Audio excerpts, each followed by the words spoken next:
Hey everyone, welcome back to the channel. As you can see, I have 4 great kings of WWE set to duke it out in an over-the-top rope battle royal, so please enjoy this 2K22 gameplay footage while I dig deep into the history of the King of the Ring tournament and what I hope for it going forward.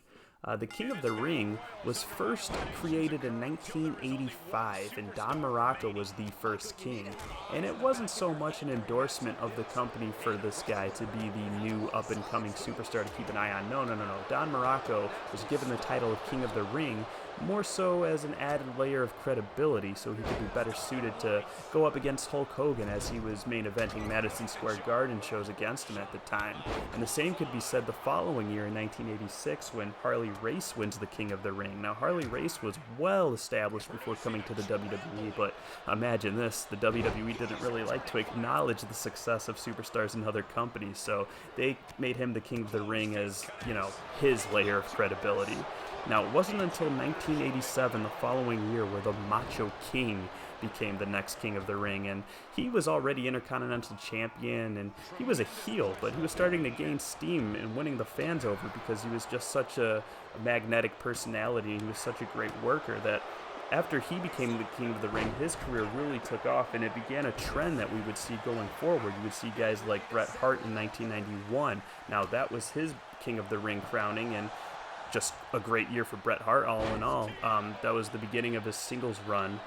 He won the Intercontinental title from Mr. Perfect at that SummerSlam, and Bret Hart would actually win the 1993 King of the Ring as well and begin that great feud with Jerry the King Lawler. Owen Hart won it in 1994, and he started to get some single success. He even defeated his brother Bret Hart at WrestleMania 10, one of the greatest WrestleManias of all time, but that's another video for another day. And then, of course, I have to mention Stone Cold Steve Austin's 1996 King of the Ring. Probably the most famous King of the Ring moment of all time, just because how big it was for Stone Cold Steve Austin, arguably the biggest superstar of all time. And that's kind of what I wanted to talk about the most in this video. That's what I think the King of the Ring should be. It should be the crowning moment, the company saying, this is the guy to keep an eye on going forward. You saw it the next year with Hunter Hearst Helmsley, who was actually supposed to win it the year prior, but, the curtain call, he was being punished. That topic's been beaten into the ground already, so I won't get into it. But 97 was the beginning of it all for Triple H. It was the beginning of his run into what it has become and, what it is today, honestly. And they would try to do this with many other guys. Ken Shamrock, Billy Gunn. How many times have they repackaged the one Billy Gunn? He always had the physique. He always had the look. His in-ring presence was pretty good, too. I always enjoyed his work. Maybe it's just mic work wasn't the best without the Road Dogg, Jesse James backing him up.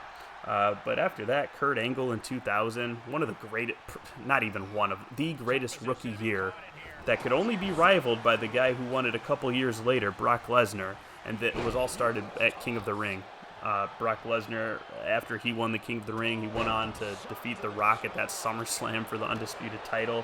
Edge the year prior, he began that singles run and never looked back, still going strong to this day. I just love that. That's the rocket strap. The King of the Ring was the ultimate endorsement of the next superstar, and that's what it was for several years. And then the King of the Ring tournament went away, right? And when it returned, with Booker T winning and becoming the King Booker persona, it kind of ruined the King of the Ring to me because it was just such a lazy booking. That just became the guy's gimmick. Whoever won the tournament just became a king.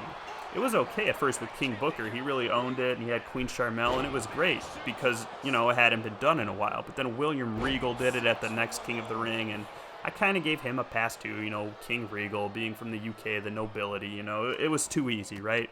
But then Sheamus, Bad News Barrett, Baron Corbin, even Xavier Woods. I mean, it's just, you could do so much more, and I think it undermines what the King of the Ring tournament became.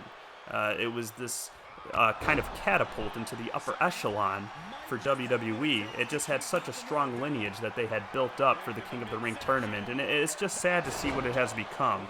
Or am I being too hard on it? I would like to see it return to being kind of what Money in the Bank has become. I think there's still a place for the King of the Ring to be that monumental moment in a young superstar's career, and I long for those days to return. Are you guys with me? Am I crazy, or do you guys think that the King of the Ring is just not at all what it was? I mean, it used to be its own pay-per-view, for crying out loud, so I don't think it can be argued that it's not what it once was, but would you like to see it return to that? Would you like to see it return to being something more than just, okay, this guy's going to come to the ring in a robe and a crown for the next couple months, you know? Anyways, guys, thanks for watching. I love doing these videos. If you love watching them, let me know. Do all the YouTube stuff for me, and as always, thanks for coming by and hanging out with me. I'll catch you guys next time. Be well. And all hail King Booker, as he is clearly the superior king.